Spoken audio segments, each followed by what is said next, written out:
So there's a way of just starting. Maybe you could share with us some of your thoughts about, to what do you attribute the remarkable success of this book? There are a lot of Jewish books that come out every year. This one hasn't come out in paperback yet because it's still selling in hard copies. To what do I attribute the success? Well, let me say again. I worked all in all for 5 prime ministers, virtually in sequel. None of them ever asked me to which party I belonged. And so I was working with Levi Eshkol, Golda Meir, Yitzhak Rabin, and then Menachem Begin came along. The first 3 were all patriotic and heroes of our people, all agnostics.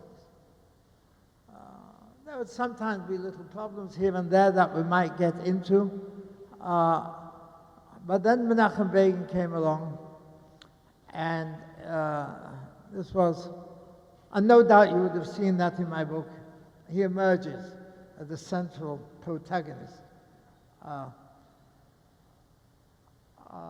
He was the quintessential Jew in my eyes. But the point I want to make is, because of my, shall we call them language skills, it was axiomatic that in all the meetings that these prime ministers had with their American presidential counterparts, that I would take the notes. So that put me in the very center of, and I had all these notes. And they were verbatim notes. And I very quickly came to the conclusion that however important the words spoken, the body language could be equally as important. And so in my note-taking, I would scribble in parentheses an adjective like gravely, jocularly, or emphasize, or something like that. And then I was a naughty boy, I have to confess. The law required me, after I had summarized a meeting for the purposes of the Prime Minister's attention, whoever the Prime Minister was. Those notes were highly confidential. These were highly confidential meetings. It began with Eshkol and Johnson, and then Golda with Nixon, and Rabin with Nixon and with Carter, and Begin with Carter, and then with Ronald Reagan. These were top secret meetings. And I never threw away those notes. And about 3, 4, 5 years ago, was it, Mimi, that I started to Google. And I don't use the word Google in the sense of the computer, but with my pen. And I decided, hold on a minute, bring these people back to life. Bring those situations back to life. And so I resorted to various time-honored techniques of descriptive narrative and so forth. And in the end, what I wrote was a story. And that is how I attribute the success of the book. Because yes, I do confess, and I'm a modest guy, and I have a lot to be modest about, believe me, that every age group finds in it something of a history of the first 50 years in Israel. I didn't set out to do that. But that's my answer to you. So I think those of us who've read the book recognize that of the various prime ministers that you worked with, you had certainly the warmest feelings and admiration for Menachem Begin. Is that fair to say? Almost. Okay. I owe a great deal to Yitzhak Rabin. I had worked with Yitzhak Rabin when he was ambassador in Washington. That came about because his English was rather poor. He spent his whole life in the army. The only real education that he'd had was in the Kaduri Agricultural School in Lower Galilee. He visited West Point for a 2-month stint, but he had a very broken English, and he consulted with Abi Iban, who he should take, and Iban recommended me, and this is how I came to work with him in Washington, and we became very close. And so when Golda Meir resigned after the Yom Kippur War and the Agranat Commission, and he became prime minister, it was axiomatic that I would join his personal staff. And Rabin had a brain that was structured, disciplined. He was a great conceptualizer. He could take a complex subject of half a dozen different components and reduce it down and say, and the bottom line is 1, 2, 3, 4, and policy emerged. So I learned a lot from Rabin. But then came along Menachem Begin. I'll use a word we all understand, the Gevena Yid. He was a quintessential Jew. He was a Fuma Yid. He wasn't observant in the classic sense of the term, except when he was in public. Anything that was in public, at Tariq Mitzvot, he kept to the letter. His wife was not religious, but his home was nevertheless kosher. And so it was very refreshing to me that I was working with a man. I didn't have to explain, I'm sorry, I have to leave. It's Shabbat in 5 minutes, or no, I can't eat that because it's not kosher. It was, and then came the peace process with the Egyptians.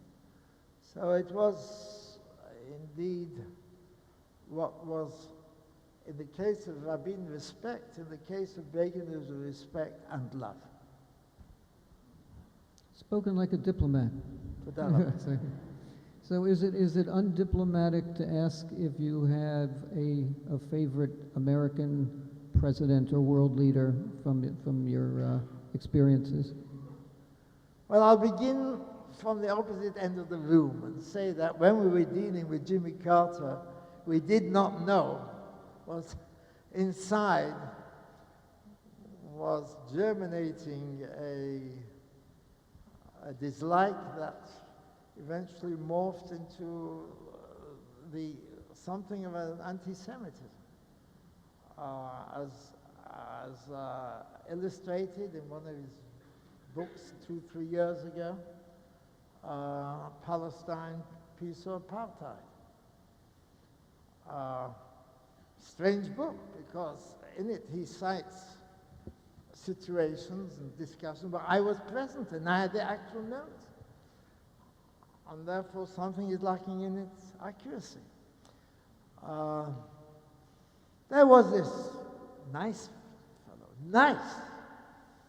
a friend, a middling film star called Ronald Reagan. When he and Begin sat down one-on-one, they got on famously. But in between times, there were quite a few misunderstandings.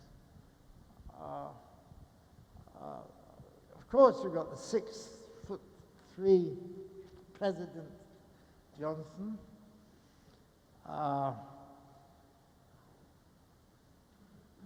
These meetings at the ranch is not, it's not constructed for intense diplomatic discussions. It's a very homely place. And in between one of the sessions, I repaired to the bathroom and the door was locked. So I was about to turn around, out strode this big Texan guy, Lyndon Baines Johnson, and so he said, "Oh, yours, son. Be my guest." Those were his words. He was the very first president to say the following words: the parties to the conflict must be the parties to the peace. In other words, direct negotiations. No president before that had ever pronounced that principle. One of the things that I think strikes the reader of your book is that human personalities have a lot to do with world events. I mean, the relationships between world leaders actually make a difference. It's not just it's not just on paper, I would think. But so that brings us to the current president of the United States, Barack Obama, who made the first trip of his second term, his trip to Israel, which seemed to be a love-in, particularly in that so many people, many American Jews and many Israelis had been quite skeptical about his, I guess, the depth of his support of Israel. If you can tell us a little bit about his visit. First of all, with respect to the personal relationships, I think more important than the actual chemistry is the consequence of that chemistry, and that's one word: trust. In life, trust is everything. Whether it's a matter of belief or a matter of personal trust.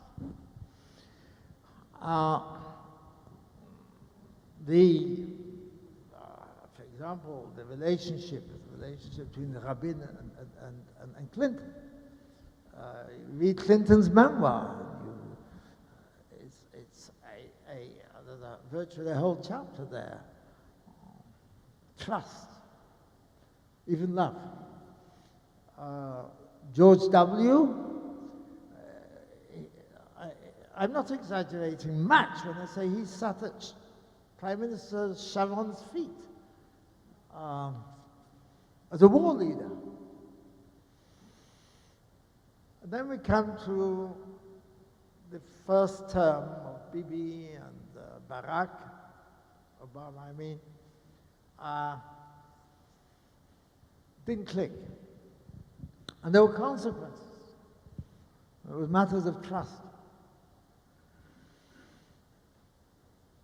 There was the famous Cairo speech 2 years ago, in which he explained Israel's right to exist in terms of the centuries of persecution and Holocaust. We're waiting for him to say a word about Abraham, Yitzhak, Yaakov, Sarah, Rivka, Rachel, Leah, something. Nothing. This visit was a love fest. You could see the moment that he stood at the door of the aircraft, that a decision had been made, and it was written all over his face by a smile that went from ear to ear. A decision had been made that this visit is going to be sugar and not vinegar. And you could see the way he tripped down the steps of the aircraft, his arms open, straight to President Peres, and then not only warmly shaking Bibi's hand, but patting him on the back. Now, in diplomacy, I have to tell you, every gesture and every word has meaning. I remember Mimi and I were at when I was ambassador in London, we were at a Buckingham Palace banquet, when suddenly the Swaziland High Commissioner dropped dead, and the Duke of Edinburgh, the Queen's husband, was heard to mutter out loud, "Now I wonder what he means by that."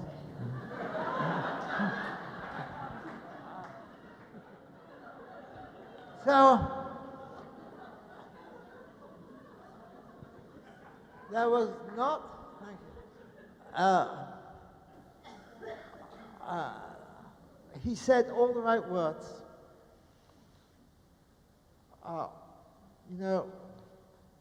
We need to be loved. We in Israel need to feel we're being loved. We need reassurance. We very often walk in the international community alone. And he gave us that reassurance. And we were waiting for the word, however. In other words, a balance of some sort. I remember years ago, I was speaking to one of the Sulzbergers of the New York Times, and I asked him, why is it of all the great newspapers in the world, only the New York Times does not have a daily political cartoon? And he said, because in a cartoon, you cannot say however. President Obama, said his however at the speech he made to the students in the Binyanei Omar, the National Convention Center, when, after having elaborated in a beautiful language and with great chen all the historic, biblical reasons of Israel's right to exist in the land where Jewish history was born, he did balance that with saying, however. And then he elaborated on the right of the Palestinians to whatever. But all in all... And he got a standing ovation. Yes, and it's not fair to say that this was a pre-selected left-wing crowd. Mm-hmm. This was done by lottery throughout the campuses. With that visit, a new chapter has opened in the Israel-American relationship. A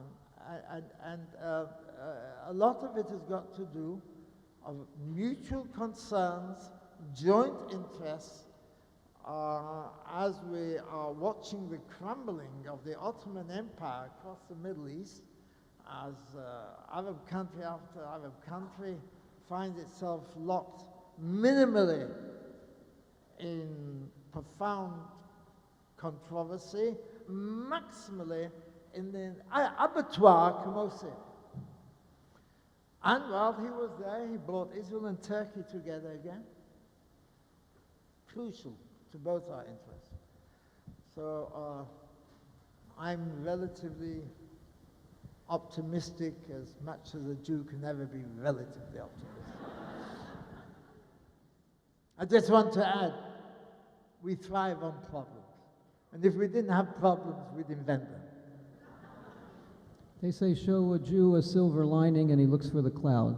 So, I wondered about, in your experience, I mean, another theme of the book is that when we worry currently about friction between the U.S. and Israel, your book, makes it very clear that it's always been there. We just sometimes forget that there's always been tensions between Jerusalem and Washington. I just happened to open to page 433, if you'll follow along with me. No, I wondered about the parallel when you describe the real tensions between Carter and Begin, and Arthur Goldberg comes over to you to give you a message, and that message is basically, it seemed that Prime Minister Begin felt that everything was going well in his meetings with Carter, that they kind of connected, and Goldberg's message to you was, it's not as good as it seems. Are those kinds of parallels you think now, or those are kinds of continual? How much do we know based on what we see publicly and sort of what goes on behind the scenes? Maybe you could tell us a little bit about that. I would like to make two incident points. with Goldberg. The number one is, by definition, the interests of a great superpower cannot totally reconcile themselves with the interests of a small regional power source. And therefore, built into the relationship, there have to be differences. The relationship itself, I think, is extraordinary if you look at it over the decades. But in every prime minister, with every president, there have been controversy and sometimes sharp controversy. It happened with Eshkol and Johnson on this subject, and then it happened with Golda and Kissinger. Wow, and every prime minister had. So if you look at the present and relative through the prism of the past, you get a perspective. But it's true, on the occasion of Begin's first visit, July 1977, after he had become prime minister, Jimmy Carter wrote him a letter inviting him to Washington.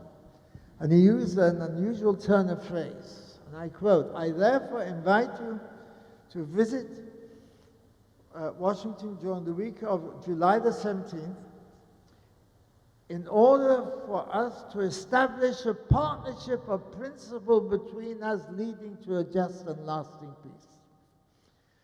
Now, this was my third, fourth, fifth prime minister, and Begin had absolutely no premiership experience. He'd been in the political wilderness for 29 years. He'd lost 6 elections. Well, I remember one of the first things I suggested to him was, let us look at this term of partnership of principle. It's not part of the vernacular. There is a vocabulary of diplomatic terminology that is unchangeable. And if there is any modification in language, it has meaning.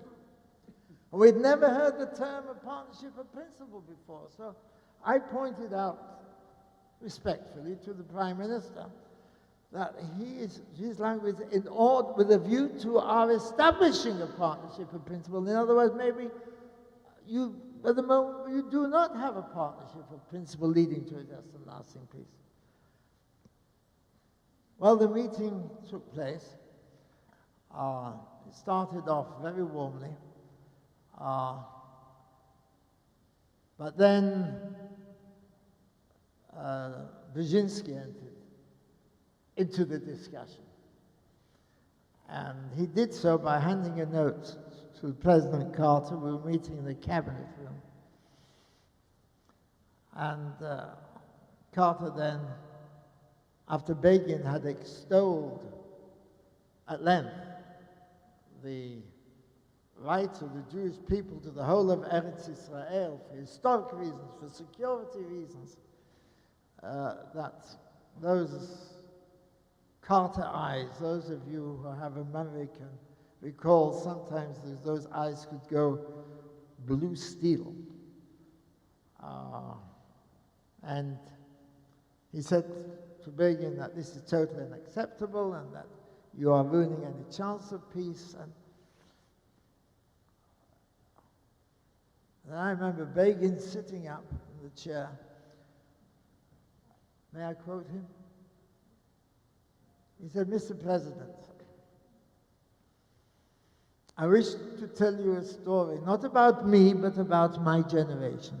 And I'm quoting here almost verbatim. There are some moments in life, and we all know them, that they are so deeply inscribed in our memory that we can relive them, as I'm doing at this moment. I'm reliving that moment in the cabinet room with Begin saying, "Mr. President, I want to tell you a story not about me, but about my generation.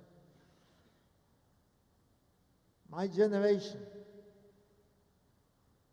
Our menfolk had to hand over their women and children to their executioners. We were alone, nobody helped us. We were tertiated, Mr. President. Jimmy Carter looked up and said, "What was that word, Mr. Prime Minister?" And Begin said, "Tertiated, not decimated." The origin of the word decimation is 1 in 10. When a Roman legion was found guilty of insubordination, 1 in 10 was put to the sword. In our instance, it was 1 in 3, a third of our people. And then he stood up and he began pounding the table. And he said, "Sir, I take an oath before you in the name of the Jewish people, this will never ever happen again." And then he broke down.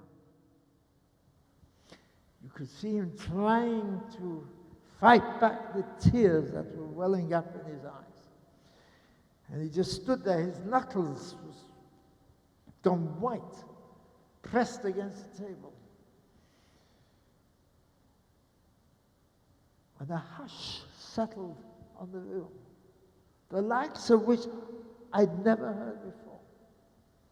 It was a hush that was in and of itself a momentous political statement. You could see it in the almost sudden reverential way that Carter was looking at him. And then Begin coughed, stood up straight, apologized. Carter said, "No need for apology." He suggested a recess. Begin said, "No, let's continue." I assert that on that day, at that moment, Menachem Begin did not persuade Jimmy Carter. But at that moment, Jimmy Carter knew what kind of a Jew he was dealing with. And that was to become crucial. At later periods of Camp David and so forth, he knew what red lines Menachem Begin would never cross. If you could talk a little bit about the limits, I guess, the challenges and the possibilities of diplomacy. Secretary of State Kerry is flying around the Middle East and other parts. There are lots of fires to put out. And there's talk about renewing the peace process in the Middle East. Some people feel it's better to have some kind of process going, even if it's just the process itself. Whereas in other examples, certainly in terms of Iran, I think many people have found that that process of continual discussions that don't go anywhere, especially when there's a clock ticking in terms of nuclear arms, that it isn't such a good idea. Just maybe some of your thoughts about how diplomacy can work or not work. My answer is only the parties themselves can kickstart a process going. It cannot be imposed. Secretary Kerry is indeed visited us twice in the last 5 weeks. Prime Minister Bibi Netanyahu has made the famous Bar Ilan speech 2.5 years ago in favor of a two-state solution. There's a lot of skepticism in the Israeli public that this is going to take us very far. And the reason is because we have yet to hear from the so-called president of the Palestinian Authority, Abu Mazen, make a statement to his own people in their own language that Israel has legitimacy as a nation state of the Jewish people. He's never said it. He won't say. Until he does, there can never be closure. By the same token, so long as he maintains the classic language of the right of return of the so-called Palestinian refugees, means that even if there is a two-state solution, it will be an Arab state, and then the other one will be a binational state, swamped by the so-called third and fourth generation, who are still under the ban of refugees. There's no other people displaced in the world. The third, fourth generation still claim refugee status, and that there is a special body called UNRWA in the United Nations that is responsible for their welfare. Until these two things, that is our legitimacy, and that there will be an Arab solution to the so-called Palestinian refugee problem, just as there was a Jewish solution to the Jewish refugee problem from Arab countries. We've been going from president to president to president to president, administration after administration, and we're still locked in conflict.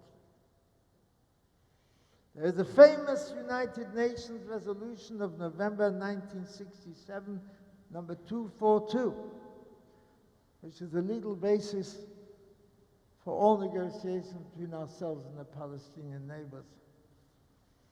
And there it speaks about the establishment of a secure and recognized boundary. I've yet to find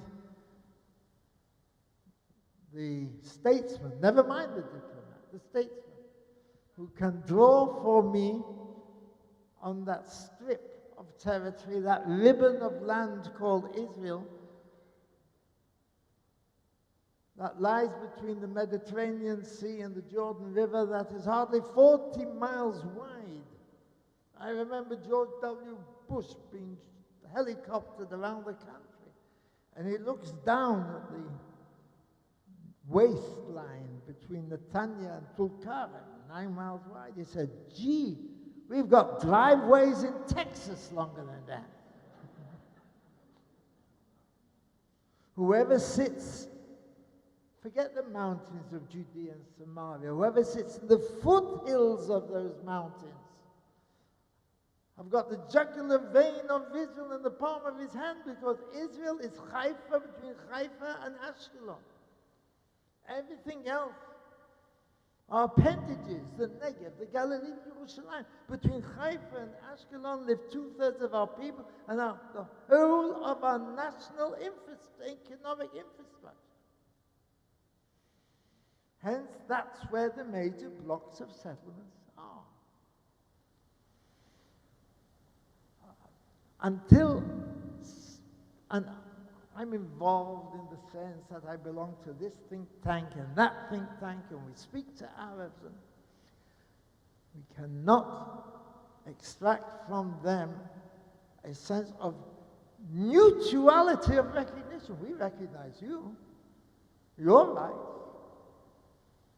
Where are our rights? And hence the skepticism among the general population. What we will have one day will be an interim agreement. Pragmatic arrangements. We had it with Jordan. From 1970 we signed the peace treaty with the Jordanians in 1981. When you think about it, all those years, Jordan, our longest frontier, there was a pragmatic understanding between ourselves and King Hussein. That's 1970, Black September, I won't go into it now, but ever since, without any negotiation, nothing written, it was understood. That's what I call a pragmatic arrangement. And that is what I anticipate will happen with the Palestinians. So perhaps on a lighter note, some of the challenges of a diplomat who is Shomer Shabbat and keeps kashrut. You must have. There's only so much tuna fish somebody can eat in this world. Any stories you want to share with us? I'm sure many of you will have known about the Yehuda story. May I repeat it? As I said, all the prime ministers until Begin, they were not fussy about kashrut. And an Israeli prime minister visits the White House 3-4 times a year. An American president sees an Israeli prime minister more than any other prime minister of other country, and Obama said so on this visit. And so I take you back now to 1975. Gerald Ford is hosting Prime Minister Yitzhak Rabin in the state dining room in the White House. And on my left is the chairman of the Joint Chiefs. On my right is Barbara Walters. He, General Brown, is flirting with Barbara Walters behind my back. And out come the butlers, fan out across the room, and they're all serving, and they're all being, the guests are being served this succulent roast pheasant, roast potatoes, garnished beans, and my place remains empty. I had ordered a vegetarian dish, had not turned up. And it occurred to me that it had not turned up because my name had been misspelled. Instead of Yehuda Avner, it was written Yehuda Avner. So at one point, General Brown, he stretched his neck to mark my nameplate and said, Yehuda, you're not eating with us tonight. And at that moment, as if on cue, a butler stepped forward and he placed before me an extravaganza of color that consisted of a base of lettuce as thick as a Bible. On top of that was a big mound of diced fruit. On top of that was a blob of cottage cheese. And on top of that was a swish of whipped cream. So the whole thingamajig stood about a foot high. And compared to everybody else's deep, brown, roasted pheasant, it glittered like a firework. And Barbara Walters began to applaud. And the president looked over, it was only a table or so away, and what the applause was about. And then he saw whatever he saw, and he whispered something into Rabin's ear, and Rabin whispered something back to his, whereupon the president took his glass, and he called over to me, "Happy birthday, young fella!"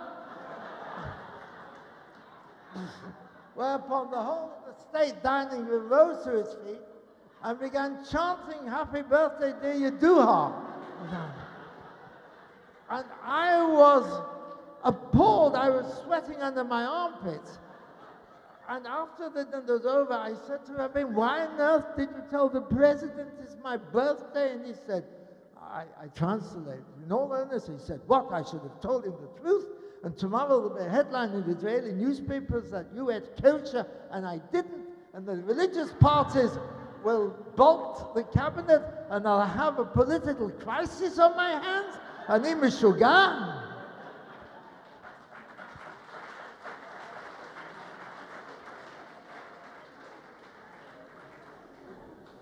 You can't make this stuff up, right?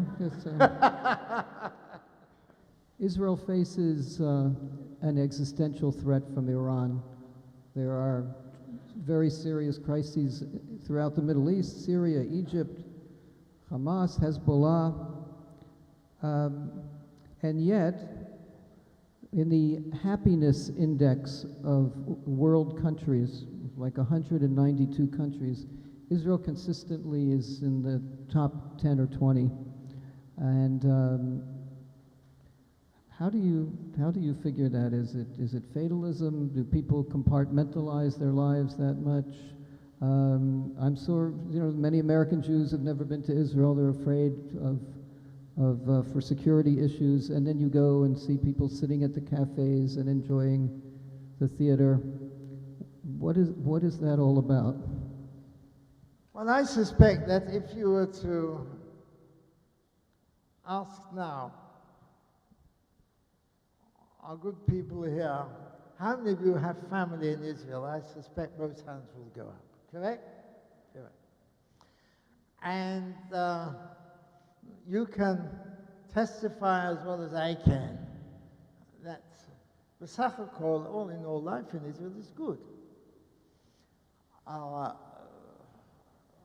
We have been compared to a villa in the jungle. What is a jungle? What's happening around us? Country after country is on the brink of revolution. Where are the idealistic voices of Tahrir Square? Where have they disappeared to? This Arab Spring is morphed into an Islamic winter. From the Khyber Pass of Afghanistan to the Straits of Gibraltar, of the Maghreb, there's turbulence, there's bloodshed, there's tyranny. Islamism has spread across the whole area. It sounds trite, it's a cliche to say Israel is the only democracy in the Middle East. We face these threats. We're on the alert of the Syrian border. As you might have heard or not heard, Israeli hospitals are treating wounded from across the Syrian border. As you've heard or might not have heard, Turkey, which transported its exports to the Gulf through Syria, have quietly now are doing it through Israel.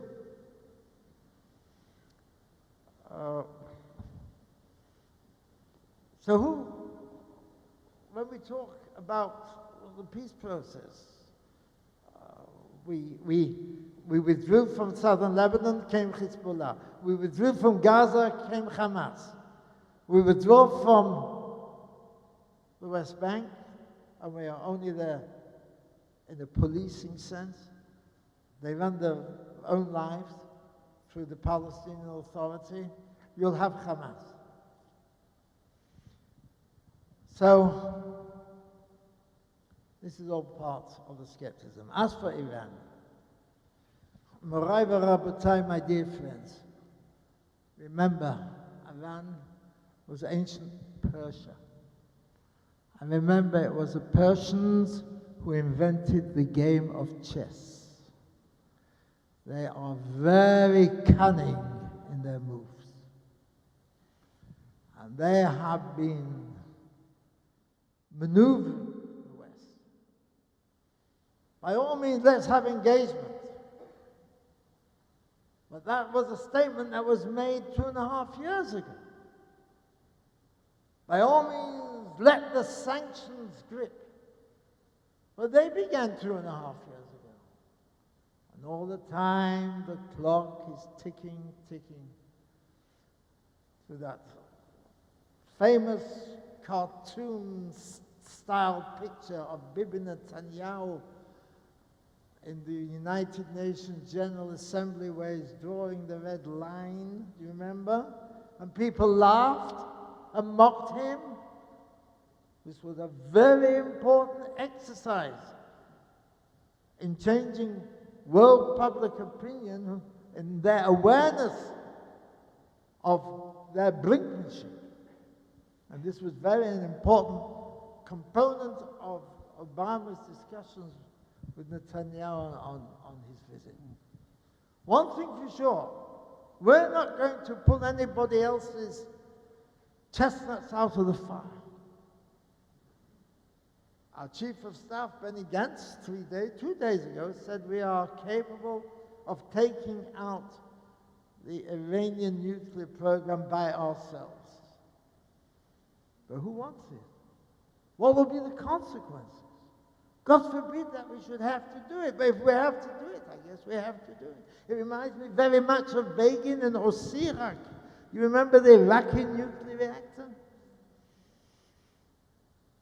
Shimon Peres wrote him a letter on the very day of the raid was to take place against this Iraqi nuclear reactor that was about to go what we call hot. In other words, it was about to manufacture a bomb. And Shimon Peres warned him in this letter. I have a photocopy of the actual letter. Warned him against taking any unilateral action, and he used the words taken, I think, from Eob.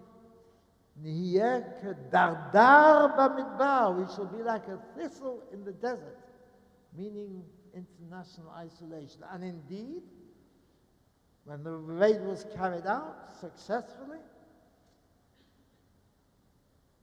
the United States, which had contracted to send us F-16s, fighter aircraft, it froze the order. And then they imposed sanctions on us. There was a very happy ending to all this 10 years later, the time of Desert Storm. Remember Desert Storm, 1991? The liberation of Kuwait?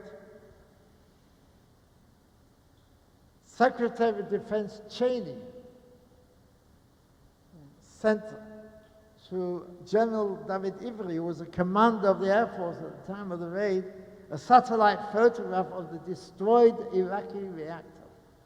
And on it, the dedication, with thanks to the Israel Air Force, which made our task in the liberation of Kuwait that much easier. Right.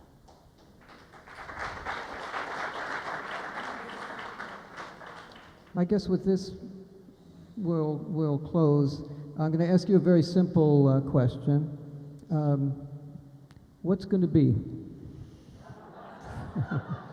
I just tell you that in my years in Baltimore, there was a woman, an elderly voice, would call me every Friday afternoon, and about 2-3 o'clock, and say, "Mr. Rosenblatt, what's going to be?"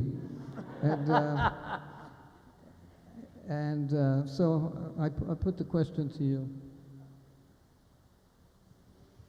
I'll answer you with sincere humility. Everybody asks me that question wherever I go. You ask probably yourselves that question. You look at Iran, you look at Syria, you look at Lebanon, you look at Hamas, you look at the United Nations. 60% of its annual agenda is to condemn us.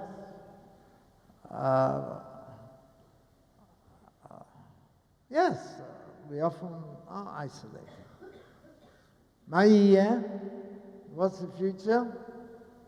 Essentially, I would have to tell you in all honesty, Gary, I don't know. And you know what? We've never known. As a matter of fact, I would suggest to you that the essence of all of Judaism is to live with the unknown. In a sense, I presume true-blooded Americans who have a measure of certainty about their future assuredly might find this hard to understand. To understand the capacity of a nation to live with the unknown. But think about it. The entire venture of Israel has been achieved only by jumping into the unknown. In no case, under no prime minister, at no period, has the future been clear and known. So given these unknowns, I'm about to humbly offer you, in conclusion, my version of 10 Commandments, designed to meet the political uncertainties of our time. And with your permission, I'll read them. 1. When an enemy of our people says he seeks to destroy us, believing. 2. Stand tall in the knowledge that every tyrant in history who has ever sought our destruction has himself been destroyed. 3. Protect Jewish dignity and honor at all costs.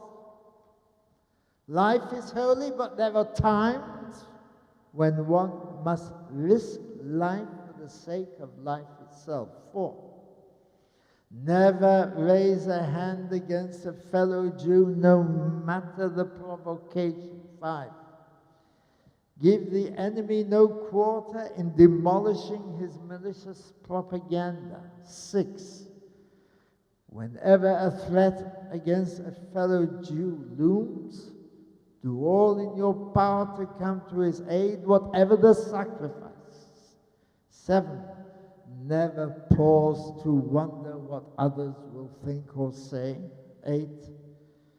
Be forever loyal to the historic truth that Israel is the nation state of the Jewish people and Yerushalayim its eternal capital. 9. Love peace, but love freedom more. And 10, which is really number 1, build Jewish homes not by the accident of birth, but by the conviction of our eternal heritage. Thank you.